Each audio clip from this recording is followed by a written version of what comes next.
All right, everybody, welcome back to the Sarah Centrella Show. And I am super excited to get into this conversation because I was on this amazing woman's podcast recently, and our conversation was just one of those like lit moments where you know you're speaking to someone that is like-minded and believes in a lot of the things that you believe in as a manifester, master manifester, an entrepreneur, and all the amazing things.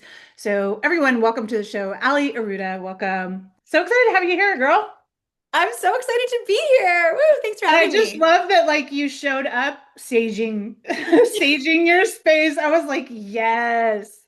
Give me some of that. Throw some of that smoke this way. Let's bring it.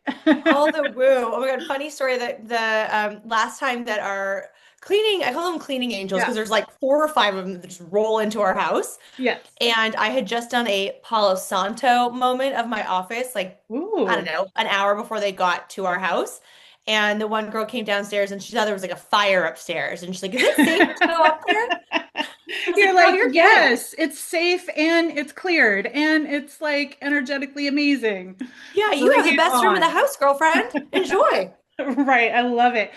You are also the host of Inspire and Move podcast. It's a top podcast. Guys, go subscribe. I'll make sure I put the links here. And you're an owner of an incredible gym and spa and a whole experience, it really looks like. Not to mention all the other things that you're doing for women to help them build their businesses and be seen and be visible and all that. So we have a lot to get into today. But on this show, I love giving some perspective. I love going back, talking a little bit about your origin story. We didn't always, wind up being the version of ourselves that we are today. It's all like beautiful and put together. So Mhm. take us back, as far back as feels comfortable for you, as to where this whole journey of entrepreneurship and the life that you are now living, where did all that start for you? It's so interesting because I was never one that grew up thinking and knowing that like I am destined to be an entrepreneur. And I didn't come from a family of entrepreneurs. I came from a set of parents that were really hardworking. Mind you, my mom had chosen, made the decision to be a stay-at-home mom, but my dad was a Air Canada pilot. So he was an Mm, airline pilot for a commercial for 35 years. And I think that was actually a big part of what has created the work ethic that I have today. My dad loved his job. Like he was so passionate about what he did, and by no means did he own, didn't own the company, didn't own the airplane. It wasn't a private jet that he owned. He was flying for a massive corporation, but he was so passionate about what he did. And I feel like that is what has instilled passion and drive in me, not only for when I worked for someone else. I had a really cool career path working for other people in entertainment and fashion, followed by public relations, which is very different than what that would be now. And yeah. then I went into the world of corporate, working for a luxury automotive company, working with multiple brands and not just like any brands. We're talking McLaren, Porsche, Yeah. BMW.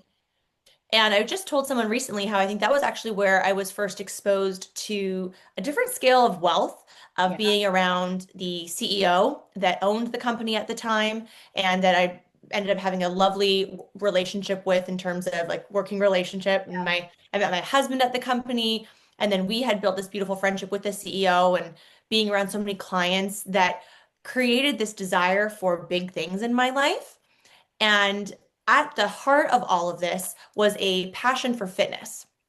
And that passion started specifically around the age of 18 when I was getting ready to move from Winnipeg, which is like the Midwest of Canada, to downtown Toronto to go to university and study fashion and then set myself up for these cool career paths.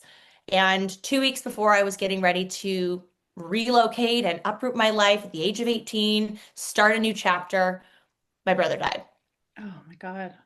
So sorry. And he took his own life. He had suffered with bipolar disorder on and off for 4 years, that our family obviously knew of and supported him through. And you do the best that you can when you are dealt that card. Yeah. And a grief card is not one you expect or anticipate at the age of 18 when you're getting ready to go into a whole new chapter of new. Building this new identity, starting a new school, making new friends, making new money with new jobs, all of Right. that Yeah. that you're navigating with a grief backpack on your Yes, back. it's huge, huge loss. Yeah. And I know that you have a massive story that's a big part of how you got started. And I think that for so many of us, that is, it's not necessarily, it's not a path that we choose, Right.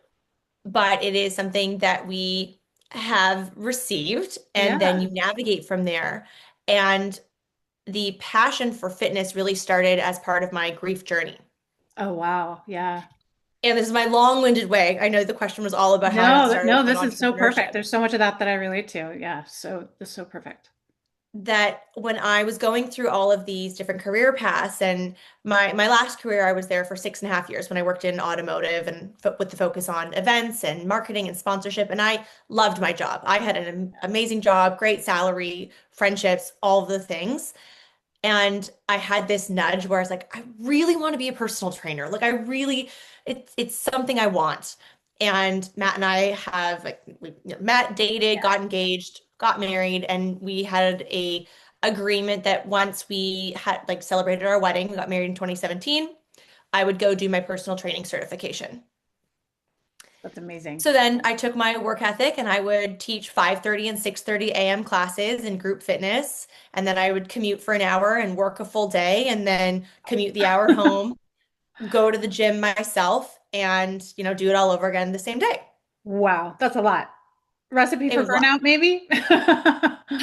It's funny, like now maybe I would flirt with it a Yeah. little bit, but I feel like I would have dinner at like 9 p.m. because I'm like, what am Right. I Yeah. eating? Probably part of that felt like you were living your best life, right? Because you loved your job and now you were actually able to do your passion too. Oh yeah, and I had a network marketing business at the same time that my husband and I would commute together. So I would work on my vitamin sales in the car. I I had it love all it. I going. love it. A hustler. Three I'm a jobs. hustler too. Yeah, I love it. Always be, always. Yeah. Oh my gosh. And I think like I look at some people nowadays and it's more like the younger generation and I'm only 40. I Yeah. just turned 40. So I'm like sound like a Yeah. grandma saying like the younger generation. Right. Those kids. But I feel like there is a group of individuals out there Yeah. that are actually like kind of afraid or allergic to working hard.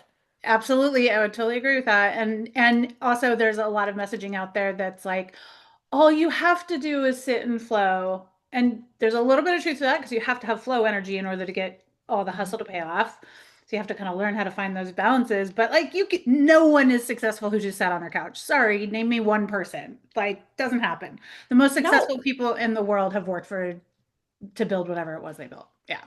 Oh my gosh. I was just listening to an episode today on a podcast with Tony Robbins, and it was Tony Robbins and Cody Sanchez, and how he's been working at what he does for 49 years. Yeah, exactly. Like it takes what, 10 years to build like a modicum of success. And people wonder why after 2 years they want to quit. I'm like, oh, talk to I me know. after 10. Totally. It's the same thing with the Yeah. gym. Like you can't grow glutes or get abs by sitting on the couch. Or by being there for 2 months, right? Like, no, Yeah, you got to be committed. I love that. totally. So then after you had kind of built this life that you probably really loved, were really proud of, have the husband and all the good things, what inspired you, I guess, to leave that corporate job that you built a name for and for Mhm. yourself in, and I'm sure had some identity tied to it and all that, to take the big leap into entrepreneurship, which is a big leap. I've done it from corporate to entrepreneurship. It's not a small thing. Totally. Like, I actually would love to leave my really generous salary and all my benefits and all the travel that you Exactly. paid for. I'm going to say bye to all that and I'm going to And make something no called a money. paycheck. Like, Yeah. who needs a paycheck? No one needs a paycheck, right? Like, Yeah. And like, I don't know, 5 massages a year that you get with your yeah, benefits. exactly. So it was an unexpected opportunity where Matt and I were going to this gym in the city that we live in that we had found when we found our house. We're like, oh, this is nice. It's like really lovely, clean. We could walk here. It's by the water, it has a Yeah, chandeliers. yes, This I is love great. that. We'll go here. So we would go there at like 7:30 p.m. for our workouts. And we had started chatting because I had been now in the fitness industry for let's call it a year, year and a Yeah, half. And obviously wanting to build off of that love for fitness and that passion for it, that I'm Right. really happy in my job, but I know I have a deeper purpose and connection to fitness. Yes. So perhaps we could look at maybe purchasing a franchise of something. And that was the conversation that we were having and starting to look at, okay, what are those costs? What are the marketing costs in addition to that?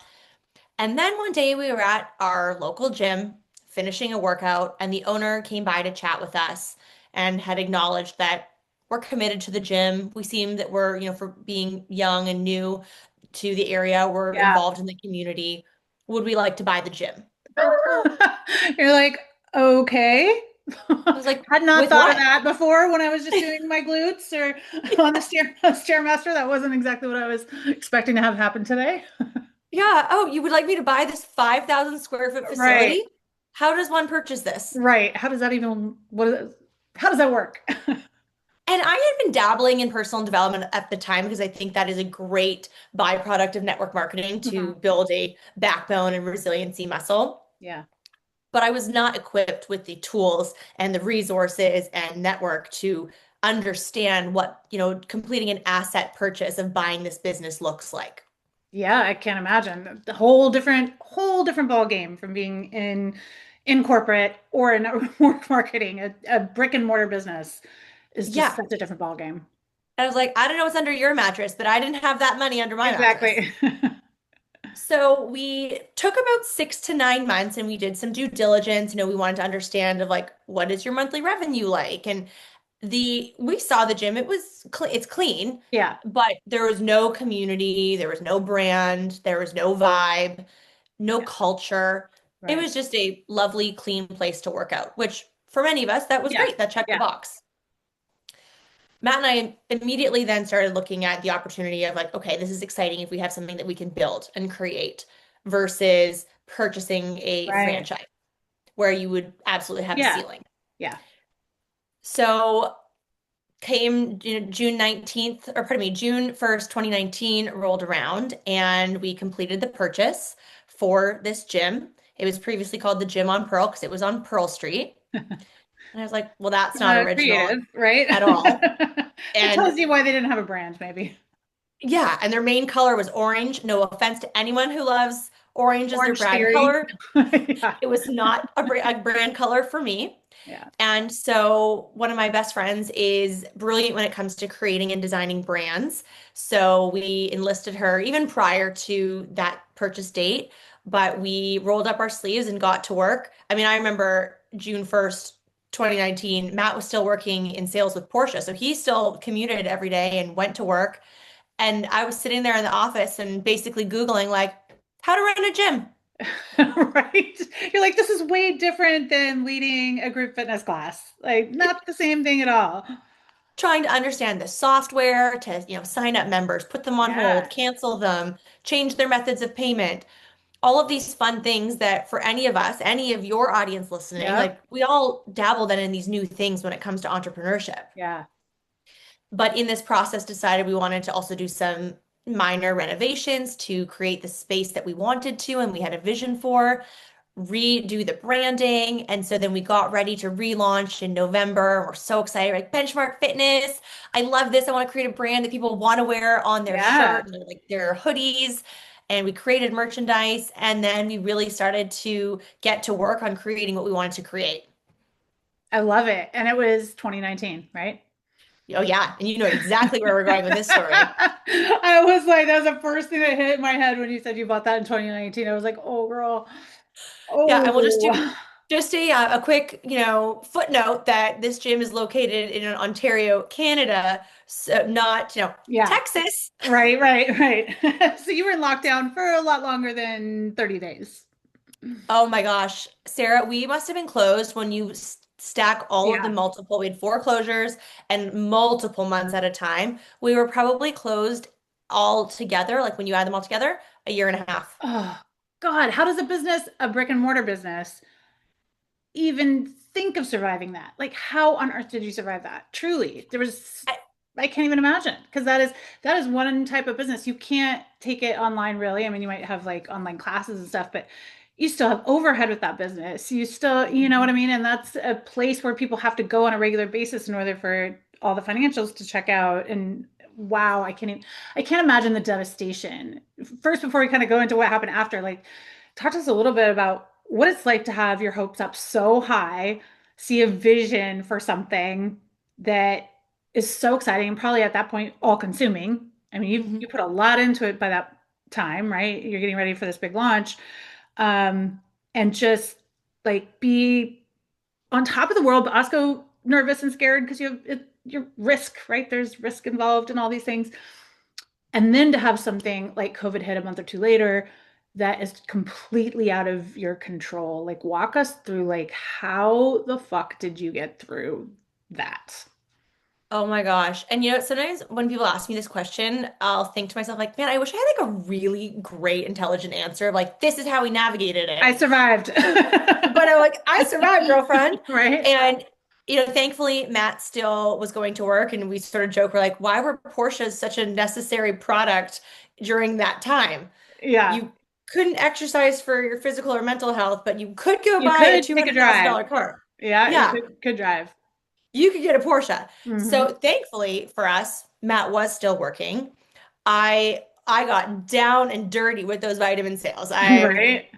And it was quite amazing to see what I achieved in the world of network marketing for that time. Yeah. And I had always wanted to, earn the trips and Right, get right. all the recognition. So I crushed it in network marketing at that time. Yeah, that's amazing. But at the core of it, we believed that like we are not giving up. We just got started. Yeah. There is You're like, there's no no way. The fucking vision way. is so clear. Yeah. You're like, I'm Yeah, not no turning my fucking back way on that it. we are giving up on that because we've invested a lot of money to get Yep. here. And like we have sold cars and like Yeah. there's a lot invested here. And our vision is so big. Yeah. So I'm I not just think gonna, that's the key. Like, I would love to talk about that for a quick second because I'm always, my whole plan starts off with Dream It. It's 9 different steps that I walk people through. The first one is Dream It, and then kind of everything else layers on top of that. But Dream It is really understanding what your best case scenario long-term vision is. In other words, like if everything went right and I built this thing and it changed my life and it was became an empire, whatever. What about that do I absolutely love? Can I see it? Can I get excited about it? All of those things. And I think a lot of people struggle with ever doing any of that. It's very hard because most of that is complete blue sky thinking. And unless you're used to doing that or you're a natural dreamer, it's pretty hard to see a vision like that. But if you don't have a vision that excites you and that you see clearly and you want to get up and fight for it every day and you want the whole world to understand it and get it like you and like you just your chances of success in my history of coaching and watching this, it's just so much smaller. I mean, how can you get where you don't know you're going? So talk to us a little bit about like setting or what that vision did for you and how you were able to allow yourself to dream that big and to see it as something totally different than that gym it was the day that the owner came Mhm. up and talked to you. Like, how are you able to Well, switch that? and I remember when everything started happening in March 2020, Matt and I would have these conversations sort of every day and we would go on our dog walks and like, oh, what should we do? What should we do? Because, these businesses are Yeah. closing around us. We're like, but we are so obsessed about being clean. This is so important for people. And then by like 2 weeks in, we're like, okay, I feel like we have to. And it was like, we're just closing for 2 weeks to flatten the curve. Right. Well, I don't know where the curve went, but Yeah, we got exactly. really lost. Yes. And so then we just focus on like, okay, well, we obviously can't fix this. We can't change this, which is frustrating, but recognizing that and what we can control is how are we going to try to enjoy this time? And Yeah. so I really leaned into personal development. I read a lot of books and I chose to do all the work. I mean, sometimes I'm Yeah. notorious for That's reading a personal development book and I just like skip the journal yeah, pages. yeah. It's like next chapter. Right, right. That one, I like that summer, I read so many books. And one of the books that actually completely changed my life was Carrie Green's She Means Business. Mm. And I can't remember if I talked about this the last time we chatted, but I did all the work. I did all of the work That, by exercises. the way, is what makes a difference, listeners. Yeah. You have to do the work. If you don't, it's not going to stick and it's not going to translate. And I am like sitting here today having this conversation with you because of the work that I did from exercises in that book. And Wow. I can't wait to meet Carrie Green one day Yeah, to be like, I thanks love for it. You got to writing the have her on book. your show for sure. Honestly, because one of the questions was specifically actually about like who would you love to be friends with? Who would you love to work with? Something around there. And I remember writing down Chris and Lori Harder, Oh, who I I know love that. Yeah. is mutual for you Yep. and I. Love them. And now I'm sitting here having this wonderful conversation with you as a very proud part of their Mentor Collective Mastermind coaching team. Which is so amazing. Like I'm telling you, the work is what does the transformation because in Mhm. and all of my books, all four of them have journal prompts after every single chapter, and they're designed to help you customize what you just learned into your own life. And if we're not doing that, how can we expect a change? Like we really have to, if we knew how to change, we wouldn't have picked up the book in the first place, right?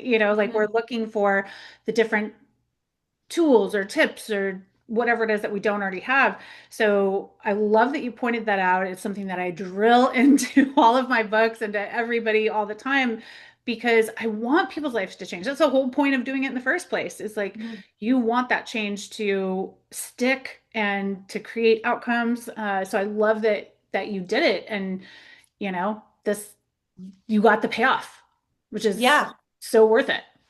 And then when we came out of that long, like on and off period, let's fast forward to 2023. February 2023 is effectively now when we kind of think of our start date. Like Yeah. obviously 2019 is when we bought the gym and started to create what is Benchmark Fitness. But February 2023 is when we took off the training wheels and then we hit the gas pedal and we're like, all right, let's go build this thing. And we started to invest in masterminds and being in rooms that stretched us, expanded us. And that's when we really started to see the growth. But that also came with uncomfortable, scary things because we also decided, like, on the heels of our first mastermind we went to, we decided we really wanted to focus obviously on making more revenue, bringing Yeah. in more revenue because we had like, Right. none coming in for so Yep. long. Yep. And, We're and by like, that point, it had been what, almost 4 years or whatever since you guys yeah. bought the gym. Yeah, that's a long time to kind of float with very little revenue. And I think it's fair to say that we all go into business with the goal of making money. It's not Exactly. It's not Benchmark is not a charity. not-for-profit. Yeah, it's not enough for profit. So we hit the gas pedal and we're like, okay, we need to bring in some new changes. Like we knew we wanted to raise our prices, which I get a ton of resistance around. And by Yeah. being in the mastermind, it was actually a Chris Harder room. Chris Harder, Nick Yeah. Harder, and Mel Abraham helped Matt and I understand and peel back the layers that there was one member that was causing us PTSD regarding our pricing.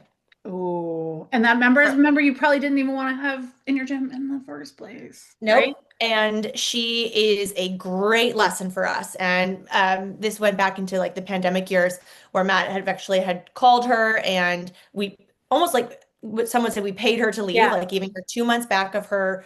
I mean, the rate that the gym was at the time is like unheard of. Yeah. So gave her 2 months and politely told her that like you're not welcome here Go find anymore. Like, another gym. yeah, we're not the place for you. Yeah, yeah.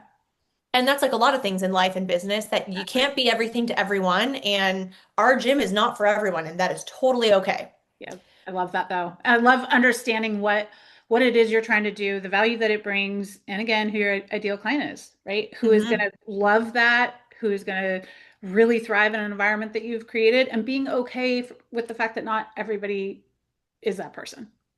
And I think that I love that we're having this conversation too, Sarah, because I feel like a lot of people they feel resistant to having that conversation or being able to say Yeah. that about their product, service, or business. And I'm probably actually one of the first people to say that because it comes from a place of resistance from Yeah. past years. Yep. But it's something that I am learning it's like a muscle that I'm learning to Mhm. exercise more frequently to be able to be proud of like, I've love that I'm not for Yeah. you. That's amazing. Yep. And I also love, I have to let my cat out. She's going crazy. She's like, let me out. Come here. Come here. She's like clawing at my feet. Thank you so much, Joyce. Oh my God, go. No, but I love that you said that because I'm telling you, it took me years to be able to adjust my prices. Mm. And I knew for the longest time that my prices were not anywhere near where they needed to be. But when I started my business, I had been in corporate, but I had never charged for my services. I'd been coaching for a long time, but as a side passion, and um, I did beta testing and stuff for each of my books. But I was like, I'm a corporate chick. I don't, you know. And so then when I decided to coach full time, I was like, oh, this is going to be really easy. And sure, I'll charge this, and I'll flip on a sign that I'm available now. Of course, Yeah. that's not how that works. So I think I talk to women about it a lot as well because it's so hard for us sometimes to like really see our value from the outside. So I'm sure your Mhm. members were like, this gym is amazing. Like, I would totally pay 50, 100, whatever the dollar amount is, more than I would pay at any other gym because I want to be here, because this is the class I want to take, this is the room I want to be in, all of those types of things. And it's easy for other people to see that about us, but then for us to truly be like, this is my value, this is what I'm worth, this is what I bring to the table, and it is what it is. Yeah. Like, if it's not for you, it's not for you. And it's totally fine.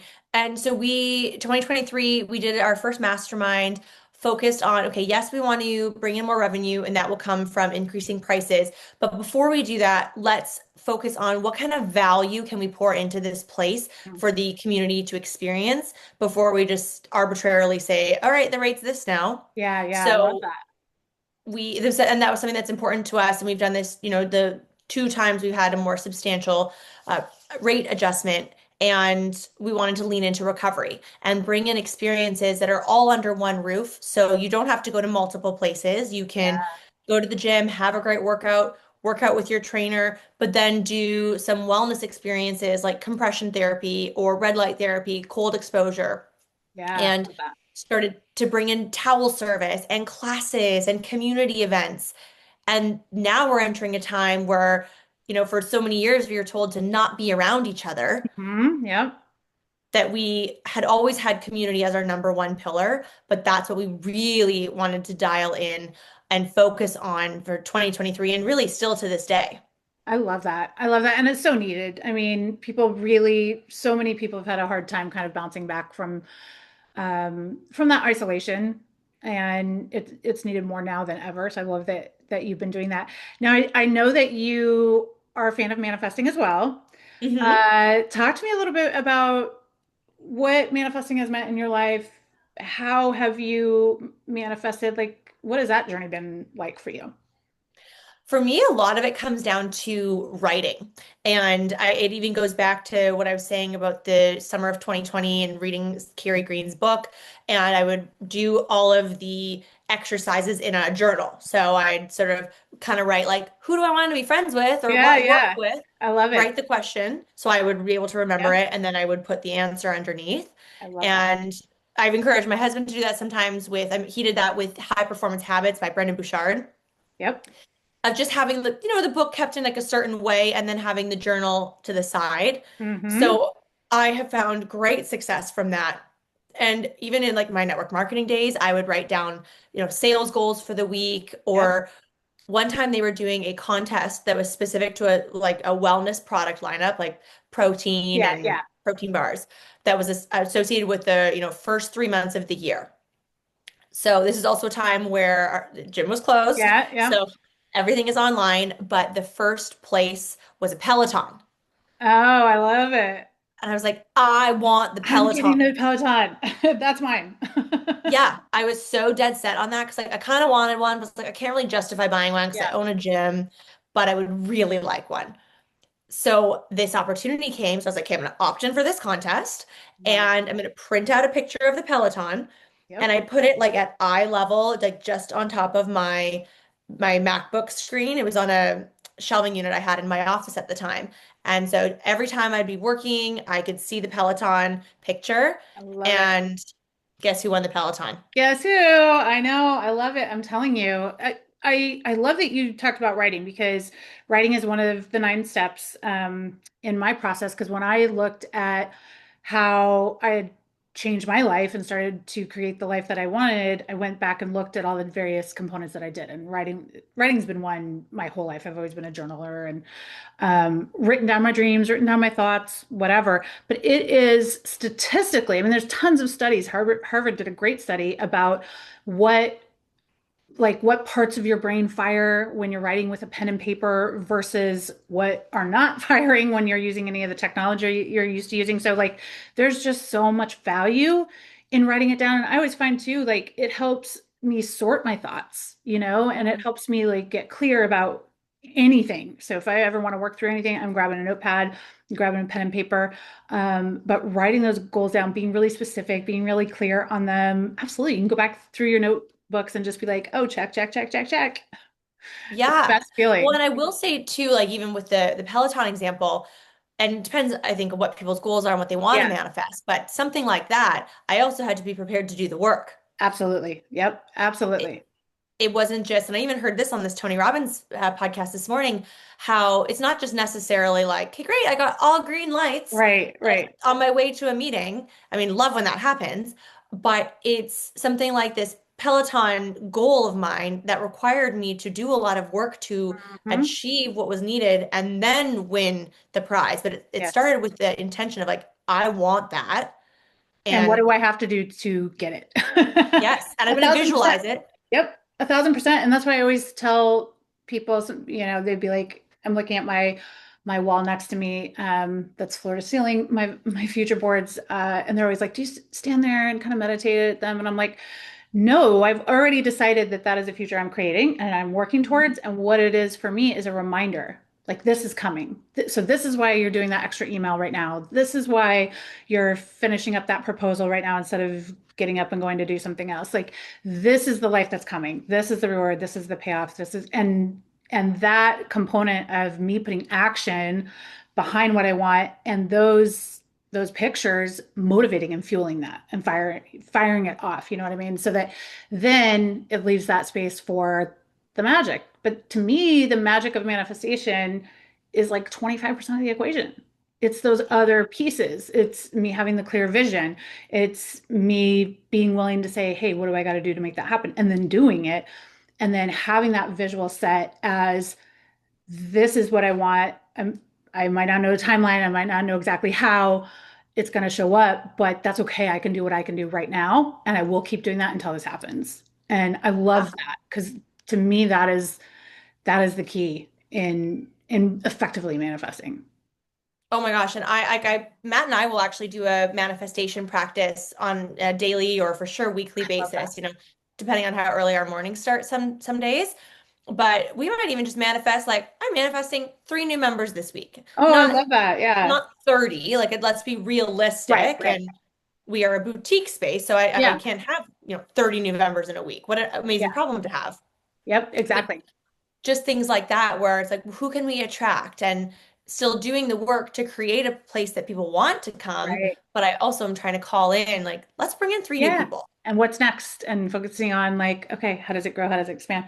I love that so much. And I also love that you and your husband work together and had a lot of these dreams together and are building this together. Talk a little bit about what that is like to be in a relationship with someone who is growth mindset focused and Mhm. who is working towards all of this together. I feel like that is very rare. It's been really cool to watch that evolution and have a front row seat to it because I was crushing on the personal development area Yeah. earlier than Matt, largely due to personal development and or I Yeah. mean network marketing, And your own which curiosity probably start. Yeah. yes, and I never wanted to push it on him because I was like, that's annoying or Yeah. could be the potential to be annoying.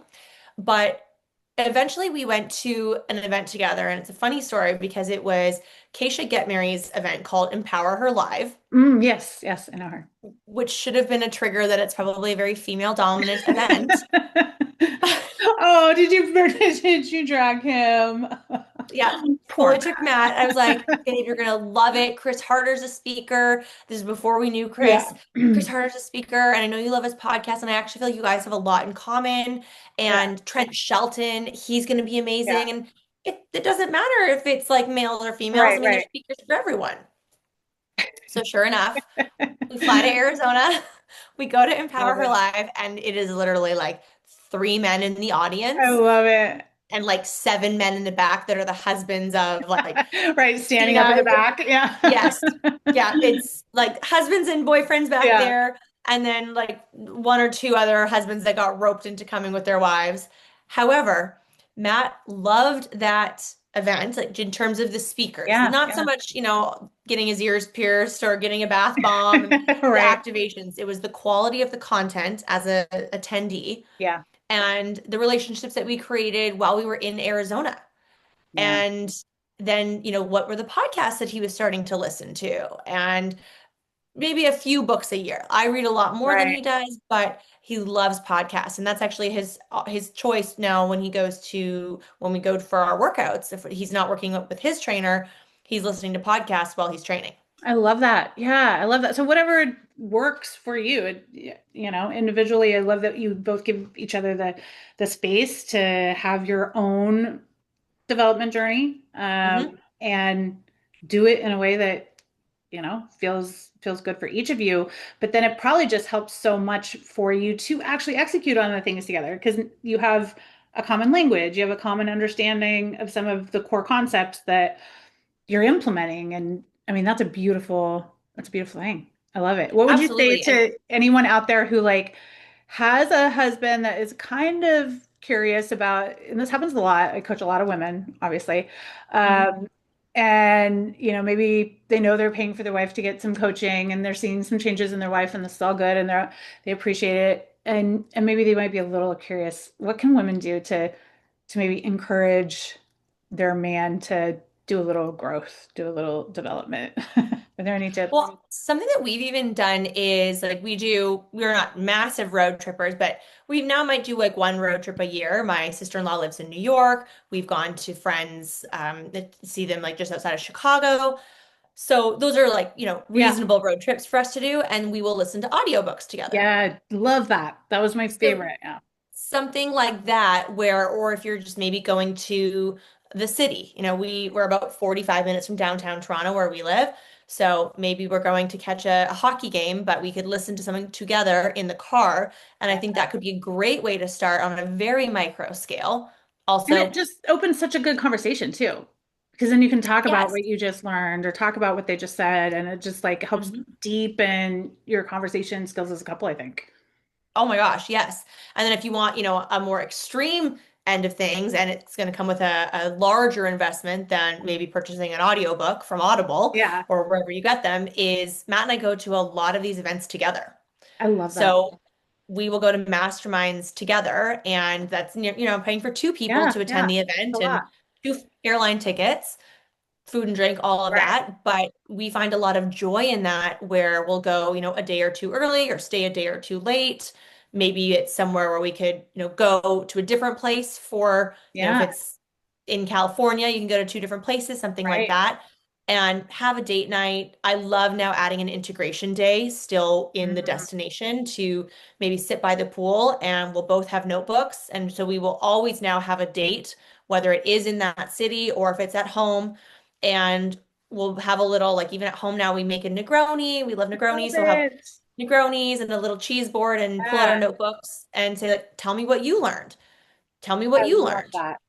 I love that so much. It's processing and then translating it into our life. So what does that mean for me? What is that example? How does that example work in the thing I'm working on or whatever? I love that so much. So what are you working on right now? I know visibility is a big piece of everything you do. What are you working on right now? So I have a 6-week visibility accelerator coming. We're starting in middle of March, and I'm so excited that Sarah is a part of it. And I'm so excited and so grateful. So we have that coming up, and it's an online program for women anywhere. If you're Canada, US, want to join us, it is all about showing up more and letting Mhm. people see you. Because if people can't see you, they can't find you, how are they supposed to work with you? And Yeah. that is just such an important, really integral currency of 2026 is being visible. So that is something that has been very impactful for me our business, but also just the opportunities that are coming my way. Yeah, And something that was a big download for me at the end of last year, where I was like, I want to create something for women that I I love can that. help them. So I I'm love that. really excited about that. Yeah, that sounds so amazing. So I'll put the link here in the show notes, of course, and your Instagram and also the podcast as well. What is just one final piece of advice, like maybe a code that you live by, or something that has just really been a game changer for you personally? Like, what's some advice that you have for the listener? For me, like I have had in my, my entrepreneurial journey, I have had some rock bottom moments, especially in those like 2020 to Yeah. 2022 years where there was a shit run there for a period. Mhm. And I know I'm not the only one, but between the things that we were experiencing at the gym, and I know I shared with you, I lost my dad in the middle of that. I was at rock bottom, and I do like to say to people that, the only good thing about rock bottom is that you can't go any lower than that. Yep. And it also takes away your pride in a very freeing way, if that makes Mhm. sense. You're kind of like, hey, I've lost it all. It doesn't matter anymore what anyone thinks. So whatever I want to do or start, like I don't care the way I cared before. And there's freedom in that. Absolutely. And I think when you have, going back to what we were saying about the vision and the commitment that you want to make to yourself, and, in this case, Matt and I are in partnership together, the commitment to each other and our business, that you want to create something that's really big, but you have to believe in it. Yep. You have to love what you are doing. And I know people, you see that online and love what you do, which is true. Like Yeah. it's really important, but people are really smart these days. However, also on Yep. the flip side, we also have a lot of things happening in the world of AI. Yeah. So we need to work twice as hard for people to get to know us, like us, and trust us. Absolutely. And the only way to do that is to be yourself, especially in a world of Yeah. AI where so much of this can just be copy and pasted or auto-generated, not really even be coming from a human anymore. So you Mhm. have to be able to be, like you said, visible, but also vulnerable. At least I've always found that just being myself and showing up as myself has built a connection, right? Oh And my gosh. it's really everything. Because And at the end of the day, there's no competition for that. We're the only ones. yeah. Well, and I think that allows people to really connect with you. So, depending on what your business is, what you are offering, selling, creating, if it's brick and mortar, Yeah, people are able to connect with you. And if you've taken them along this journey, if it, good or bad, they get to know you and they want to be around you and they want to be in your company and your energy. yeah. And that's really important. And then I think an extension of that is also who you surround yourself with. Absolutely. It makes such a big difference, right? And like you said, being in the masterminds matters, right? Like that puts Mhm. you in a circle of success. And we absolutely, I believe this wholeheartedly, become a version of the five people we're around. Yep. Influence is real. And so if you can look around and you're the most successful person you know, however you define success, uh, maybe it's time to up level your circle a little bit. Oh my gosh. I was talking about that on a solo episode earlier today about being great. If you want to be great, you have to spend your time around great people, listen to great people, consume great things, Yeah. work out in a great environment. That one hit me. Yeah, I so heard I true. heard Cody Sanchez say that. I was like, yes, like that all Yep, matters it really because does. I'm sure everyone in your audience wants to emulate the same thing where they want to be Yeah. great Yep. and Absolutely. have like that greater impact in what they do and who they serve. So we also have to take that action to spend time in places that are great and people that are great. And maybe you have to make some hard decisions of cutting people out Yeah. of your life. And that sucks and it's Part of challenging. it. I've done it, It's part of growth. It really but it's is. part of growth. Yeah. I love this. Thank you so much, Alli, for just pouring into us and sharing your wisdom on all the things. I love this so much. Like I said, I'll put everything here in the show notes. Go follow, go subscribe to the podcast as well. And thanks so much for being on the show, Alli. Thank you so much for having me. And everybody, until next time, get out there and thrive.